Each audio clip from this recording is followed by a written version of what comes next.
ম্যাকায় গতির ঝড়ে নাস্তানাবোধ ব্যাটাররা একদিনে 18 উইকেটের পতন, পাল্টাপাল্টি ফাইফার শরীফুল স্টার্কের। প্রথম ইনিংসে 101 রানে এগিয়ে অস্ট্রেলিয়া। ম্যাকাই টেস্ট এখনও বাংলাদেশের নাগালের বাইরে যায়নি, মন্তব্য শরীফুলের। দ্বিতীয় ইনিংসে ভালো ব্যাট করতে পারলে ম্যাচে ফেরা সম্ভব বলছেন বাঁহাতি পেসার। এখনো কিন্তু খেলা শেষ হয়নি, ইনশাআল্লাহ নেক্সট ইনিংসে আমরা ভালো ব্যাট। ফিফা আসিয়ান কাপে খেলার অনুমোদন পেল বাংলাদেশ। নতুন মাইল ফলকের অপেক্ষায় দেশের ফুটবল। হামজা সমিত সহ মূল খেলোয়াড়দের নিয়েই দল গড়ার আশা। ম্যাকায়ে গতির ঝড় তুললেন পেসাররা। প্রথম দিনে 18 উইকেটের পতন হয়েছে গ্রেট ব্যারিয়ার রিফ অ্যারেনায়। দিনের শুরুতে মিচেল স্টার্কের ফাইফারে 64 রানে অল আউট হয়ে যায় বাংলাদেশ। পরে জবাব দিতে নেমে পাল্টা 5 উইকেট নিয়েছেন Shariful Islam.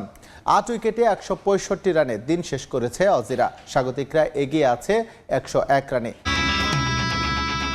Great barrier reef অ্যারেনায় test অভিষেক। আত্মবিশ্বাসী বাংলাদেশকে টস জিতে ব্যাটিংয়ে পাঠালো অস্ট্রেলিয়ান অধিনায়ক। সেটাই যেন কাল হলো টাইগারদের। ডারউইনের আধিপত্য মিইয়ে গেল ম্যাকাইয়ে।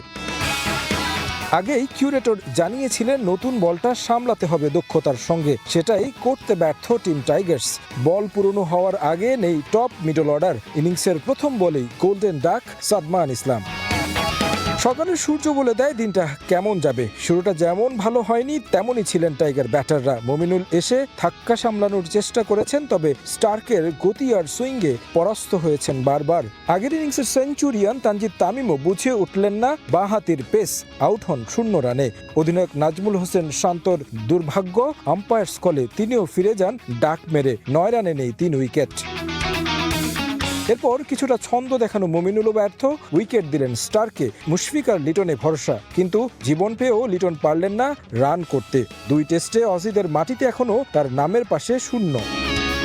শঙ্কা জেগেছিল নিজেদের সর্বনিম্ন রানে অল আউটের। সেই অবস্থান থেকে উদ্ধার করেন শরীফুল তাইজুল। দুজন জুটি করেন 25 রানের। 64 রানে অল আউট হয় বাংলাদেশ। 12 রানে 6 উইকেট তুলে নেন স্টার্ক। ক্যারিয়ারের 19তম বারের মতো তুলে নেন এই ফাইফার। নিজেদের প্রথম ইনিংসে ব্যাট করতে নেমে খুব যে সুবিধা করেছে অজিরা তাও বলার সুযোগ নেই। নতুন বলে ঠিকই ভুগেছে স্বাগতিকরাও। বাংলাদেশকে প্রথম উইকেট উপহার দেন তাসকিন। 8 রান করে ফেরেন এই টেস্টে সুযোগ পাওয়া ম্যাট র্যানশো। এরপর Shariful magic.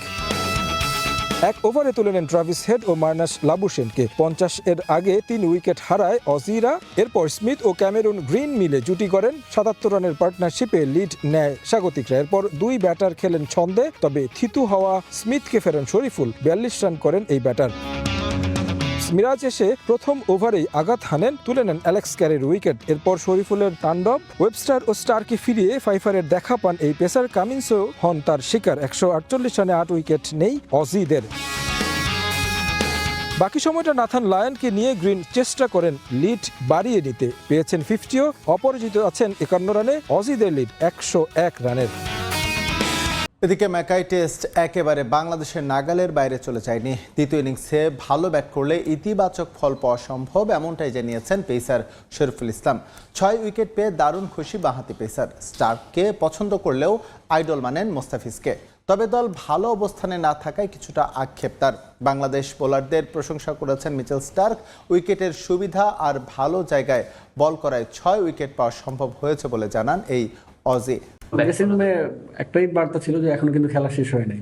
Great barrier reef অ্যারেনার অভিষেক টেস্টের প্রথম দিনে পড়েছে 18টি উইকেট। বাংলাদেশ 64 রানে অল আউট হয়েছে এবং সেই রানের জবাবে ব্যাট করতে নেমে অস্ট্রেলিয়া 165 রান করেছে 8 উইকেট হারিয়ে। এমন একটা দিনের পর গ্রেট ব্যারিয়ার রিফ অ্যারেনার যে উইকেট রয়েছে সেই উইকেট নিয়ে প্রশ্ন উঠতেই পারে। একদিনে 18 উইকেটের পতন টেস্ট ক্রিকেটে কতটা আদর্শ টেস্ট ক্রিকেটের জন্য। যদিও বাংলাদেশ বোলার শরীফুল ইসলাম বলছেন যে আসলে তারা যেই জায়গাটায় বল করতে চেয়েছেন এবং যে জায়গায় বল করলে আসলে উইকেটটা পাওয়া যাবে সেই জায়গাটা আসলে লক্ষ্য করেই তারা বল করেছেন এবং সেই সাফল্যটা অর্জন করেছেন। এই দিনটাকে আসলে বাংলাদেশ কিংবা অস্ট্রেলিয়ার পকেটে একেবারে পুরোপুরি যদি নাও বলতে পারি, তবে শরীফুলকে কৃতিত্ব দিতে হবে। তার একটা দারুণ দিন নিঃসন্দেহে কেটেছে। ব্যাটিংয়ে যখন দল ভুগছিল তখন তিনি ব্যাট হাতে দাঁড়িয়েছেন, আবার বল করতে এসে তিনি 6টি উইকেট তুলে নিয়েছেন অস্ট্রেলিয়ার মাটিতে এবং দ্বিতীয় পেসার হিসাবে তিনি ফাইফার অর্জনের কৃতিত্ব অর্জন করেছেন। নিঃসন্দেহে তার জন্য একটা দারুণ দিন,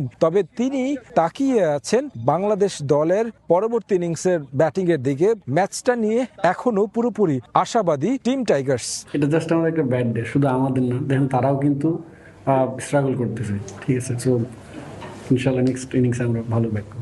ম্যাচ শুরুর আগে নাজমুল হোসেন শান্ত বলেছিলেন যে তারা খুব বেশি দূরে তাকাতে চান না, প্রতিটা সেশন ধরে ধরে আসলে এগুতে চান। বাংলাদেশ দলের জন্য প্রথম সেশন কিংবা দ্বিতীয় সেশনটা ভালো যায়নি, তবে বাংলাদেশ যখন বোলিং এসেছে তাদের সেই পেসারদের দক্ষতা দেখিয়েছে। শরীফুল সেখানে সবচেয়ে বড় ভূমিকা পালন করেছেন। মিচেল স্টার্ক অন্য প্রান্ত থেকে বাংলাদেশের ইনিংস ধসিয়ে দিয়েছেন, 6 উইকেট নিয়েছেন, জবাবে তিনিও 6টি উইকেট নিয়েছেন। পছন্দের বোলার তিনি, তবে মুস্তাফিজকে তিনি আইডল মানেন এবং কি এই ম্যাচে এরকম একটি দিনে এই অর্জন করতে পেরে তিনি যেমন খুশি, একই সঙ্গে তাকিয়ে রয়েছেন বাংলাদেশ দলের দ্বিতীয় ইনিংসের দিকে। যদি ম্যাচ জিতি তার থেকে মনে করেন অনেক খুশি হবো। সো চেষ্টা করবো আমরা যাতে দলগতভাবে খেলে ম্যাচটা কোনোভাবে বের করবো।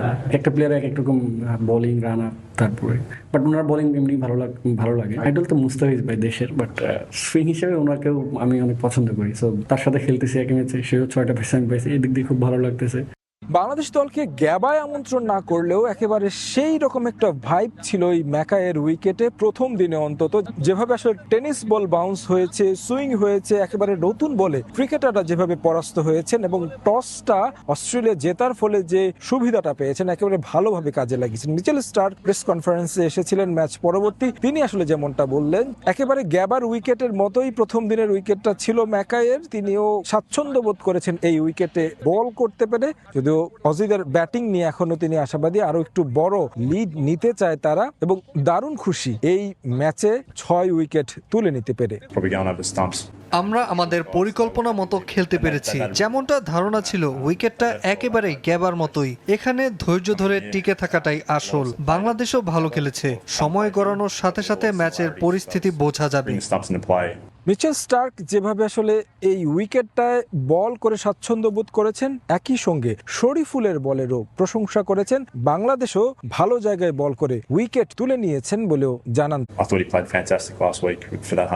ম্যাচের ফলাফল নিয়ে এখনো জানি না, আরো সময় বাকি। আমাদের কাজ শেষ দিন পর্যন্ত ভালো খেলা, আর আমরা যেভাবে শুরু করেছি মোটামুটি সন্তুষ্ট। পরের দিন লক্ষ্য থাকবে লিডটা বড় করার আর যত দ্রুত পারা যায় ওদের অল আউট করার। ম্যাচটা আমাদের হাতে আছে, আমরা জিততে চাই।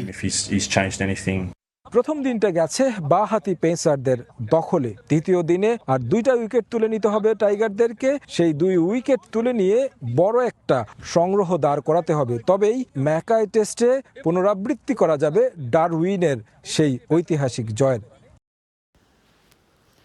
ম্যাকাও টেস্টের দ্বিতীয় দিনে শরীফুলের 7 উইকেটে অস্ট্রেলিয়া 210 রানেই অল আউট।